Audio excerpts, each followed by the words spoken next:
여러분, 과거 조화제약 작전 후에 원래 자리로 오는 거의 한 3년간의 모습입니다. 3년이 조금 안 될 것 같긴 하네요. 그 모습인데 지금 대다수 종목들 위치가 여기입니다. 여기가 많고요. 여기 있는 종목도 있고, 그냥 바닥까지 갔다가도 반등한 애들 있고, 그리고 심지어 일부 종목은 이 반등이 너무 커서 여기까지 나온 애들이 있어요. 다 케이스 바이 케이스인데, HLB 같은 애들, 그죠? 여기까지 왔다가 올린 애들. 일부 종목은 여기에서 다시 이렇게 올린 애들 있고, 근데 그 드물죠. 셀트리온도 여기에 해당할 것 같은데. 근데 연도별로 이제는 여기가 나올 애들이 많습니다. 여기가 꽤 큽니다, 여러분. 떻게 떨어지냐면은, 이 당시 조화제약도 12,000원대에서 4,000원까지 떨어졌으니까는, 마이너스 60%, 마이너스 70% 떨어지는 거죠. 그리고 잘 보세요, 여러분. 일부 종목은 조화제약처럼 1차 하락이 나온 다음에 더 끌어올려진 애도 있어요. HAB는 이렇게 이런 패턴, 한올바이오랑 이렇게, 그러니까 패턴이 여러 가지인데 조화제약은 여러 패턴을 다 잘 보여준 거예요. 그리고 1차 상승했다가 떨어졌다가 다시 재상승해서 전고점 넘기도 했었고, 거기서 떨어진 다음에 또 반등이 크게 와서 여기 있는 종목도 꽤 많습니다, 여러분. 그리고 그 후에 또 떨어지고, 그 다음에 또 바닥에 와서도 또 반등이 컸죠. 그러니까는 거의 모든 종목의 걸 다 아우르는데, 종목별로 다 좀 틀립니다. HLB는 바닥까지 떨어졌다가 이렇게 크게 온 애들도 있고요. 메디톡스도 기어이 이런 식으로 하다가 크게 하락을 했고, 공통점은 모든 종목이 다 이렇게 한 1년에 걸쳐서, 2, 3년에 걸쳐서 이런 식으로 급등을 한 후에 떨어졌습니다. 요즘에도 뭐 무슨 신약 뭐 다 이유를 대는데, 그러나 제가 볼 때는 과거에 메디포스트나 조화제약만 했나? 뭐 메디포스트 같은 경우 줄기세포, 얘네도 뭐 돼지 EPO 항체 뭐 대단했어요. 파동상 제가 볼 때는 절반 이상의 종목이 골로 가는 한 해가 될 건데요. 셀트리온하고 삼바도 이제 한 1차 하락이 이거보다는 좀 작겠지만 1차 하락 요 정도는 이제 좀 더 오르더라도 아마 좀 더 오르다가 이제 1차 하락 정도는 나오지 않을까 올해 그 정도 보고 있습니다. 셀트리온 삼바는 1차 하락 나와서 또 다시 끌어올리겠죠. 그래서 아마 진짜로 무너지는 거는 한 몇 년 후 것 같아요. 제가 셀트리온은 늘 가장 나중에 무너진다고 말씀드렸습니다, 여러분에게. 삼성바이오도 그럴 것 같고요. 보통 애들이 아니니까요. 이 작전의 계열은 크게 세 가지가 있습니다. 신라젠급 잡주 계열이 있고, 실체가 없는 약, 뭐 이상한 약들, 듣지도 보지도 못하면 뭐 줄기세포니 뭐니 뭐 그런 옛날에 그런 식의 약들이에요. 그리고 뭐 신라젠은 뭐 예를 들면 폐에 쓰는 약이 실패했는데 그걸 가지고 뭐 다시 뭐 간에 쓴다든가 뭐 약을 변환해서 자기들끼리 막 말도 안 되는 이론으로 이렇게 작전을 했었고요. 그런 잡주 계열이 꽤 있고, 신약 계열, 신약했다가 개발했다고 해놓고 계약 파기돼서 뻥카친 애들. 근데 얘네들은 1차 하락 당한 상태는 굉장히 많이 하락한 상태인데 한미약품은 여전히 고평가예요. 얘네들이 아까 말씀드린 대로 여기서 이제 추가 하락 당하는 영진약품 같은 경우는 여기서 반등이 왔거든요. 얘네처럼 이런 반등이 왔다고요. 근데 추가 하락 당할 거고요. 한미는 여기로 봐야 되나? 하여튼 한미는 지금 반등 중인데 반등이 좀 더 올 수 있습니다. 근데 한미도 여하튼 조금 더 나중에 이런 식으로 더 하락할 겁니다. 고점에서 많이 처분한 애들일수록 이 반등이 작습니다. 예를 들어 HLB 같은 경우는 다 처분 못했으니까 다시 여기서 여기까지 올릴 수 있는 거예요. 그러니까는 한미약품이나 영진약품은 계약 체결 등의 건으로 많이 처분이 됐기 때문에 이후의 반등은 크지 않을 것입니다. 예, 그래서 이 작전주에서는 여기서 얼마나 많은 처분이 이루어졌느냐, 작전 세력이 얼마나 많이 팔고 이익 실현했느냐에 따라서 이후의 반등은 달라집니다. 제대로 처분하지 못하면 다시 매집해서 끌어올리기 때문에, 그렇기 때문에 HLB나 예를 들면 한올바이오파마처럼 그런 애들이 나오는 거죠. 심지어 셀트리온조차도 다시 끌어올렸죠.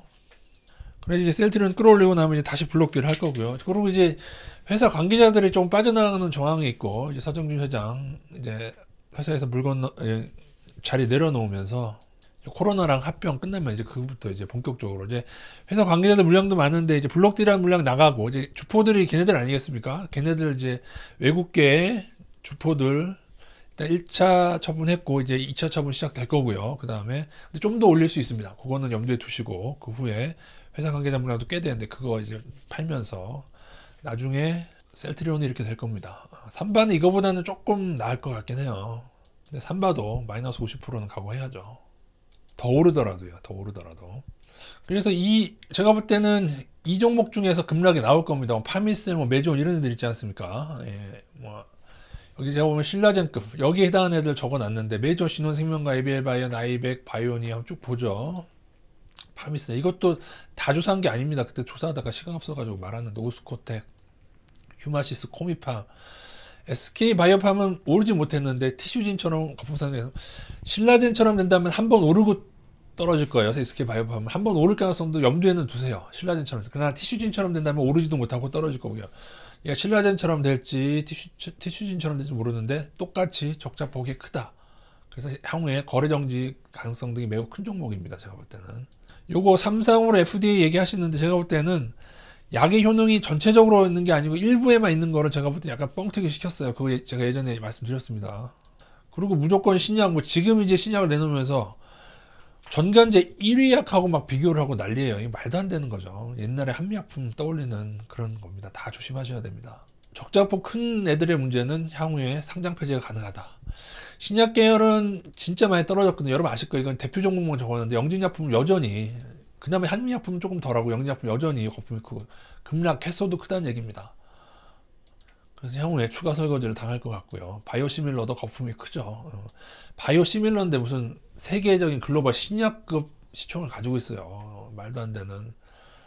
다 작전인데 작전의 주체가 좀 달라. 얘네는 이제 월가하고 초창기 들어온 글로벌 제약사하고 그런 애들이 있고 테마섹 등 국제자본 등이 있고요.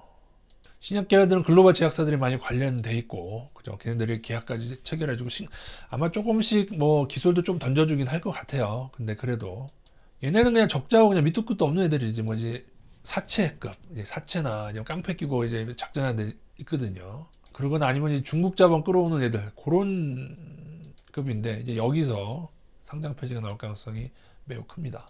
HLB 마찬가지입니다. 파미슬, 요런 애들, 메지온들, 제가, 알테온제는 약간 적자인데, 알테 너무 커요. PBR. 얘네들 다 무너지고요. 이미 무너졌는지 모르겠습니다. 제가 다 본 거야. 신풍제약도 마찬가지고, 신풍제약 백신 어쩌고 상관없이 나중에는 무너집니다. 유바이오로직스, 세트리온 계열도 PBR이 크다고 넣어놓는 거고요. 엔지캠 생명과학, 옵티팜, 코아스템, 에클롬, 삼성바이오도 10.4. 지금 더 올라서 좀 더 커졌어요. 지금. 영진약품도 폭락했어도 크고, 하늘바이오파마도 지금 문제입니다. 한국파마 흑자긴 한데 다시 적자 전환할 수도 있습니다. 그동안 적자였다가 잠깐 흑자 전환한 걸로. 삼청단 제약도 7.54. 그냥 그래도 한 10 아래 애들은 그나마 조금은 덜 할 거고, 그죠? 그래도 5 이상도 좀 하락을 하겠죠. 얘네들은 근데 더 오르다가 하락할 수도 있고요. 하여튼 각각 판단하시고. 녹십자나 얘네들도 일부는 지금 코로나 치료제들로 더 오르고 있는데, 이게 몇 개월 전 자료라는 것 좀 참고하십시오. 더 올랐을지도 모르겠습니다. 근데 이 등등도 이후에 이제 PBR 10이 넘어가면은 이제 문제다 보시면 되겠고요. 얘네들이 폭락했다고 끝이냐? 아니죠. 헬릭스미스 폭락했어도 PBR이 4고 코롱티슈즈 5고 하니까 얘네들은 이제 적자폭과 상장 폐지까지 당한다고 생각하면 앞으로 또 10분의 1이 떨어집니다. 상폐를 당한다고 하면. 셀룸에도 마찬가지예요. 이런 애들. 신라젠은 14.1이에요. 아직도. 그러니까 아직도 공매도가 많아요. 신라젠하고 헬릭스미스 아직도 공매도가 많다는 거예요. 이런 애들 7.12나 7도. 네이처사이드 폭락했어도 고평가인 애들도 이렇게 많다. 매직 특수가 아주 좋은 예죠. 매직 특수가. 그죠? 여러 번 끌어올리고 폭락을 몇 차례 당했어도, 근데 지금도 제가 볼 때는 안 좋아요. 제가 볼 때는 지금 주식 선물 괴리를 벌어지고 있고, 세트리 헬스케어도 괴리가 조금씩 벌어지니까. 근데 CGN도 아직도 괴리를 여러분 많이 났습니다. 근데 CGN도 제가 볼 때 조금 더 하락할 수도 있어요. 그래도 그나마 CGN은 흑자지 않습니까? 올해 많은 종목이 한 절반 이상 제가 볼 때 골로 가게 될 것 같습니다. 상황 따라서 셀트리온과 삼성바이오도 올해 1차 하락 정도, 아주 폭락은 아니고 1차 하락 정도가 좀 더 오르다가 발생할 수도 있고요. 시기적인 파동 주기상 반등이 나오더라도 이제 점점 저물어갈 종목들이 꽤 많이 있을 것 같습니다. 이상입니다.